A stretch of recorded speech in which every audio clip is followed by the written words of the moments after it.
प्रदेश में आयुष्मान योजना के अंतर्गत 3 करोड़ से अधिक कार्ड धारक होने का दावा सरकार करती है। वहीं ज़मीनी हकीकत यह है कि एक ओर जहां निजी अस्पतालों में मरीज को मनमानी तरीके से कार्ड के लाभ से दूर किया जा रहा है, वहीं सरकारी अस्पतालों में चिकित्सकों का मरीजों के साथ सौतेला व्यवहार उन्हें इलाज से दूर कर रहा है। ऐसा ही मामला पंडित दीनदयाल उपाध्याय राजकीय चिकित्सालय का प्रकाश में आया है।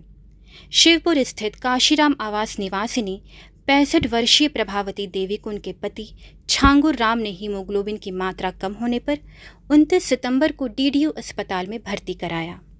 चूंकि प्रभावती देवी आयुष्मान कार्ड धारक हैं, तो उन्हें आयुष्मान वार्ड में भर्ती कर चिकित्सक द्वारा इलाज शुरू किया गया और परिजनों से 2 यूनिट रक्त की व्यवस्था करने हेतु कहा। परिजन जब रक्त की व्यवस्था नहीं कर पाए तो उन्होंने सीएमएस डॉक्टर दिग्विजय सिंह को सभी बातों से अवगत कराया। सीएमएस ने उनकी बात सुन 30 सितंबर को 1 यूनिट रक्त ब्लड बैंक से उपलब्ध कराया, परंतु इलाज कर रहे चिकित्सक ने मरीज के स्वस्थ होने से पूर्व ही 1 अक्टूबर की प्रातः अस्पताल से डिस्चार्ज कर दिया। परेशान हाल में परिजन पुनः 2 अक्टूबर को सीएमएस के पास पहुंचे और आप बीती सुनाई। मरीज प्रभावती के परिजनों की बात सुन सीएमएस ने उन्हें अस्पताल के आयुष्मान वार्ड में ही रहने व दूसरे चिकित्सक से जांच कराकर समुचित इलाज का भरोसा दिलाया। विदित हो कि उक्त मरीज का इलाज डॉक्टर पीके सिंह फिजिशियन द्वारा किया जा रहा था। उक्त चिकित्सक के खिलाफ लगातार जिला प्रशासन से लेकर सीएमओ व अस्पताल प्रबंधक तक को जानकारी होने के बाद भी कोई कार्रवाई नहीं हो रही है। विगत दिनों प्रभारी मंत्री के निरीक्षण व 1 सप्ताह पूर्व सीडीओ हिमांशु नागपाल के निरीक्षण के दौरान भी शिकायतें मिली थी।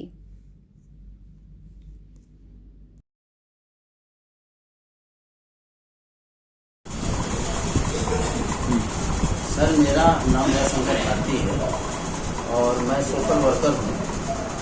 और हमारे समधी जो है प्रभावती देवी जो है आयुष्मान भारत के अंतर्गत आयुष्मान वार्ड में भर्ती हैं और होमोग्लोबिन काफ़ी कम था, 5 ग्राम था, तो इसका भर्ती किए हैं पीके सिंह, डॉक्टर पीके सिंह। और उन्होंने 2 बाटल कहा कि खून बहुत ज़रूरी है इसको, नहीं तो मर जाएगी और खून नहीं व्यवस्था करेंगे तो हम डिस्चार्ज कर देंगे। तो कल सर हमने जो है वो आयुष्मान भारत के अंतर्गत कल हमने एक दिन पूर्व मैं सीएमएस साहब से अपनी परेशानी बताया, तो सीएमएस साहब ने आयुष्मान भारत के अंतर्गत निःशुल्क 1 बोतल खून हमको दिए और मरीज को कल चढ़ गया और 1 बोतल आज चढ़ना था। मरीज की भी प्रभावती देवी की तबीयत ठीक नहीं है और 1 बोतल चढ़ना था, लेकिन उन्होंने इसके पूर्व, आज के पूर्व कल ही डिस्चार्ज कर दिए, जिससे कि डिस्चार्ज उन्होंने कर दिया। मरीज की तबीयत भी नहीं ठीक है, होमोग्लोबिन 5 ग्राम है। और उन्होंने स्टाफ नर्स का ये कहना है कि जब डॉक्टर मेडिसिन या ब्लड लिखेंगे नहीं तो मैं कोई मेडिसिन या कोई हम ब्लड नहीं दे सकते हैं। उन्हीं के खिलाफ ही क्यों जो है अधिकतर शिकायतें मिलती है? ऐसा क्या है रीजन? कई बार जो है आपके अधिकारी, उच्च अधिकारी भी आए, मंत्री भी आए, तो पीके सिंह जो डॉक्टर हैं उन्हीं की ही क्यों हमेशा गलतियां हो या उन्हीं की क्यों होती है और उस पर कार्रवाई क्यों नहीं हो रही है?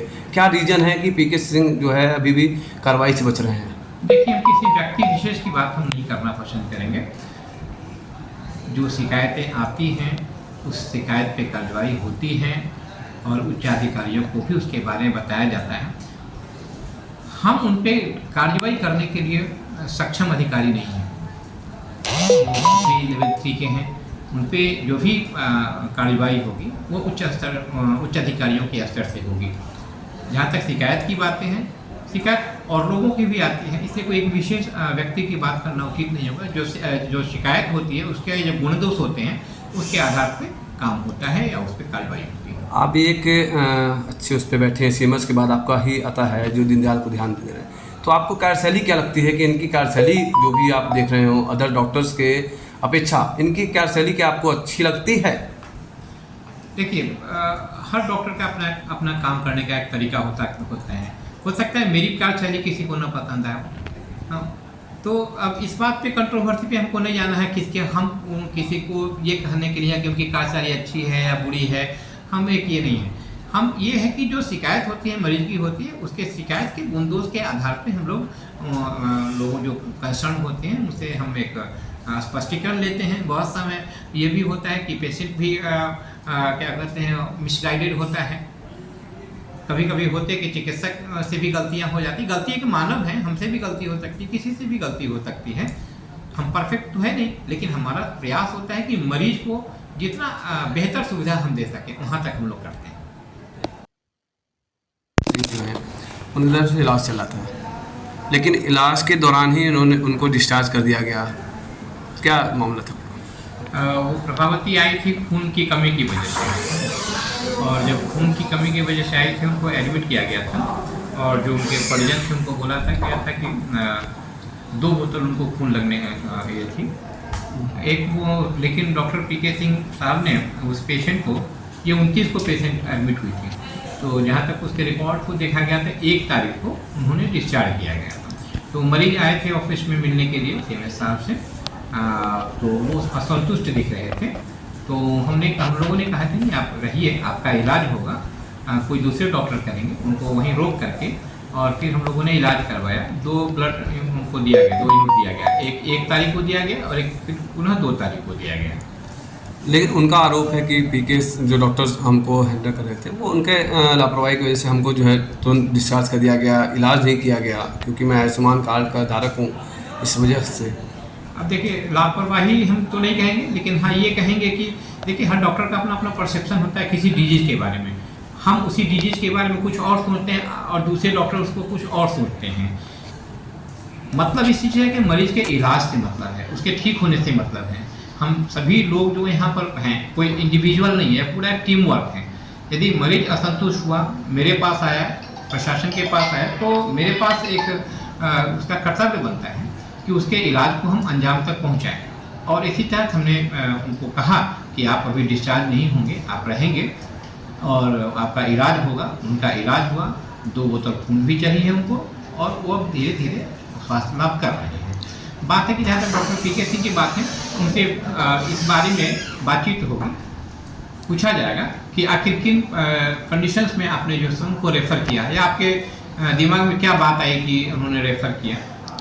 तो इसमें ये प्रक्रियाधीन है, उनसे बातचीत होगी, वो उनसे एक्सप्लेनेशन वगैरह भी लिए जाएंगे, और फिर जैसा उनका एक्सप्लेनेशन आता है उसी हिसाब से आगे।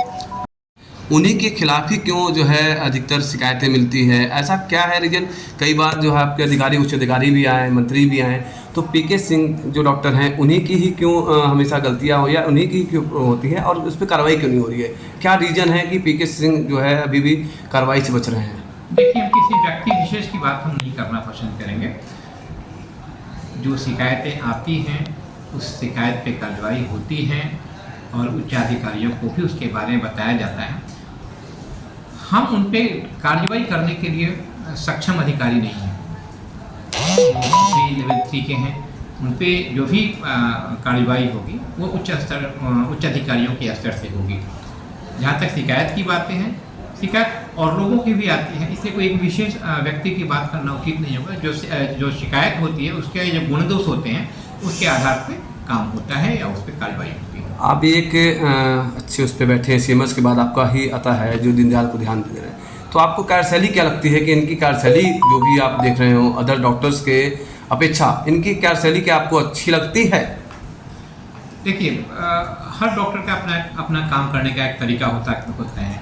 हो सकता है मेरी कार्यशैली किसी को न पसंद आए, तो अब इस बात पे कंट्रोवर्सी पे हमको नहीं जाना है हम किसी को ये कहने के लिए कि उनकी कार्यशैली अच्छी है या बुरी है। हम एक ये नहीं है, हम ये है कि जो शिकायत होती है मरीज की होती है, उसके शिकायत के बुंदोज के आधार पे हम लोग जो कंसर्न होते हैं उनसे हम एक स्पष्टीकरण लेते हैं। बहुत समय ये भी होता है कि पेशेंट भी क्या कहते हैं मिसगाइडेड होता है। कभी कभी होते हैं कि चिकित्सक से भी गलतियां हो जाती। गलती एक मानव है, हमसे भी गलती हो सकती है, किसी से भी गलती हो सकती है। हम परफेक्ट तो है नहीं, लेकिन हमारा प्रयास होता है कि मरीज को जितना बेहतर सुविधा हम दे सकें वहाँ तक हम लोग करते हैं।